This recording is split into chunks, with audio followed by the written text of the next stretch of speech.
Megastar Chiranjeevi మరోసారి తనకు బలమైన ఫ్యాన్ బేస్ ఉన్న నైజాం ఏరియాలో సత్తా చూపారు.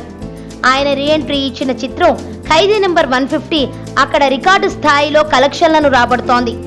విడుదలైన జనవరి 11 నుండి ఇప్పటి వరకు 16 రోజుల మొత్తం షేర్ కలిపి 18.6 కోట్ల రూపాయలు వసూలు చేసి సరికొత్త రికార్డులు సృష్టించింది.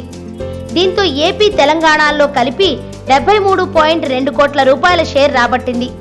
అలాగే ఓవర్సీస్ లో ఇప్పటిదాకా 2.42 మిలియన్లు వసూలవడంతో ప్రపంచవ్యాప్త షేర్ 100 కోట్లకు దగ్గరవుతూ చిరంజీవి ఖాతాలో అరుదైన రికార్డు నమోదు కానుంది.